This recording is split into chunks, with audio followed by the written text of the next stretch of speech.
Dr. King, I got to ask you this question. It's always a bittersweet time for me during this time of the year because I think of all the great things your dad did. There was also a struggle, though, too. Can you talk about the struggle, just his life and what he did and what it means? He struggled.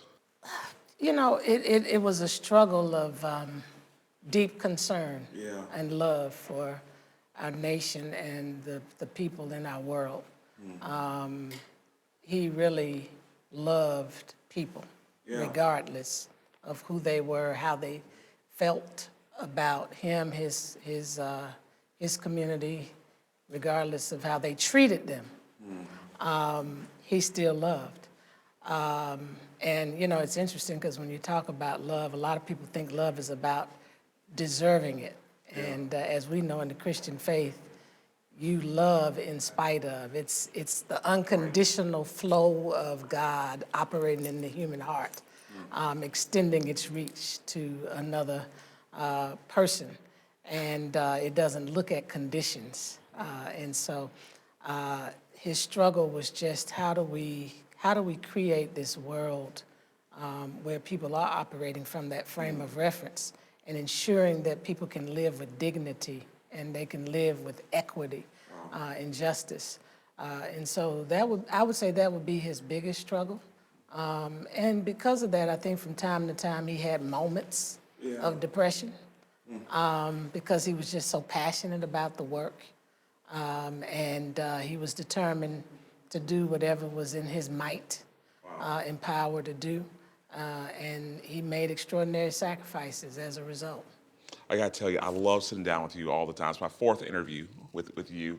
Can you talk about what we need to learn from your dad today? Because he had certain leadership skills that a lot of people would honestly say, including me, I mean, we need to pick up on some of those. He has a lot of leadership skills. I think one of the greatest skills that he has was active listening and learning.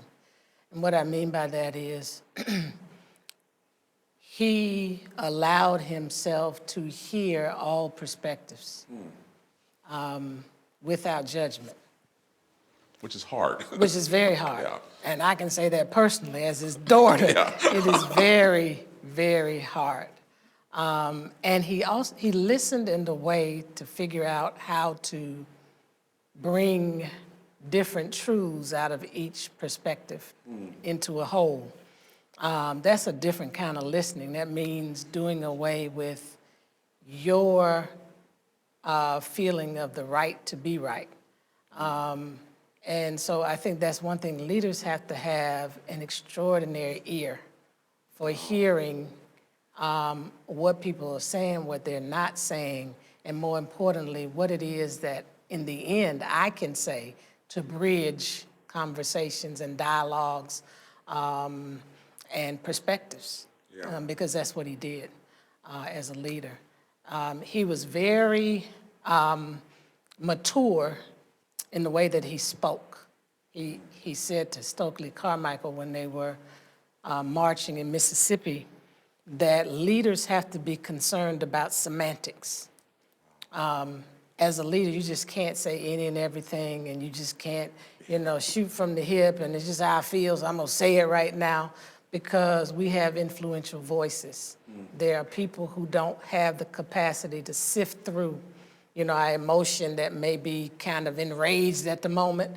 And so we have to make sure that we craft our words in a way that does not fuel the fire, fan the flames.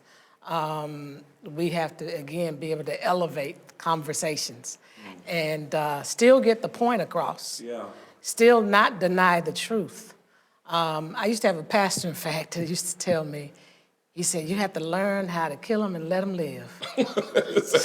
I used to wonder, what in the world does that mean? Yeah. But it means you have to pierce in a way that still leaves them with a sense of dignity. And that's hard. It's kind of like when you get a knife. The knife in the hand of a violent person, a person who's careless and out for no good, will kill you because they have no intention of your well-being.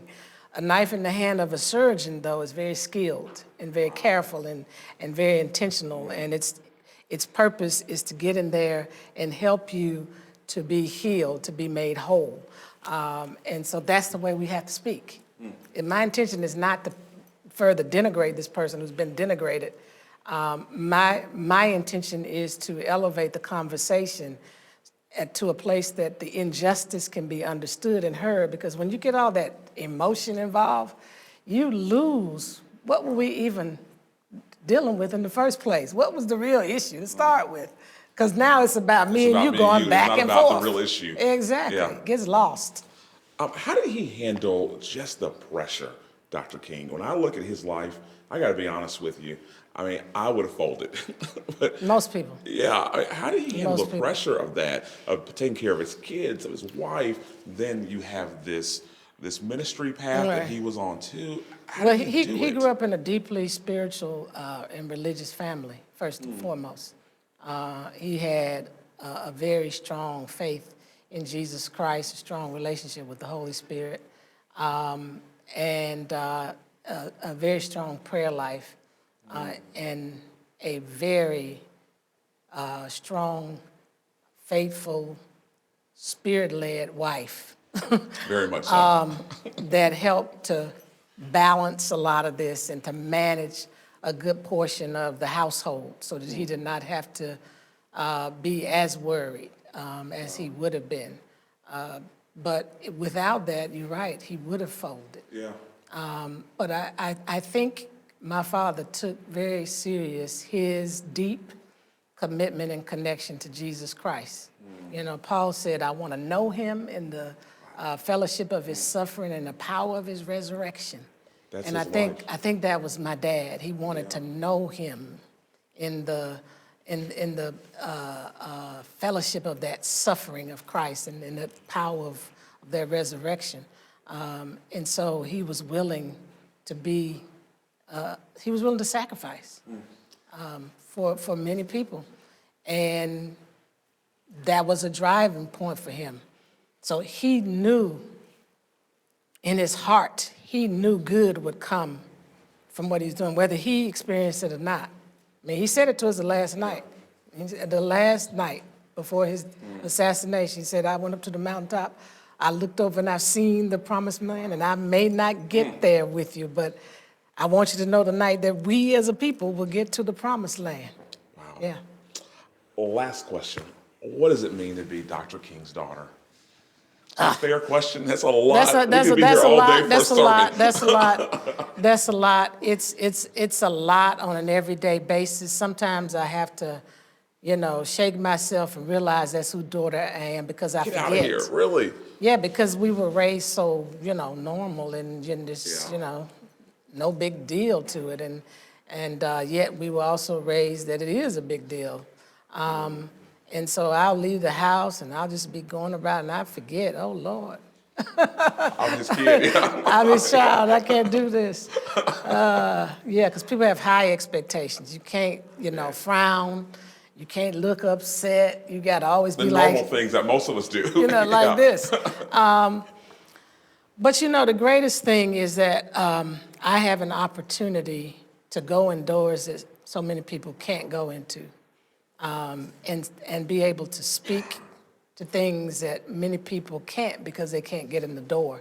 And I don't take that lightly, that I can do that. I can pick up a phone, and in most instances, I won't say 100%, but in most instances, 99. have my call returned. I had an opportunity to meet one-on-one with the Pope, and I know that's because of whose child I am. And I'll close by saying this: I bank with Citizens Trust here, and the African American owned bank and operated. And I went there to get a loan from the bank, and my mother introduced me to somebody, the president. And he brought me in, and we had a wonderful conversation. And then he turned me over to somebody to work out all the paperwork, et cetera. I left that bank, and I called my mother, and I said, Mother, I want to thank you for the privilege of being your daughter. because I didn't take for granted that the reason I could go into the door and meet with that president is because of who my mother was and the work that she had done in society. And I want her to know that I appreciate that, because she didn't have to do that because she was my mother. She did that because she loved me, and she also was probably setting the groundwork for me to understand, as she used to teach all the people that work with her, always go to the top. When you're trying to deal with serious business, go to the top. It's a good word. I got to tell you, every time we sit down, this is number 4, I always walk away, get home, and I'll brag about it to my wife. And it is such an honor. Thank Well, you thank for you. every time you've allowed me to sit down with you. Well, thank you for sitting with me and No, talking with thank me. you for having me. I appreciate appreciate it. Thank you. Okay.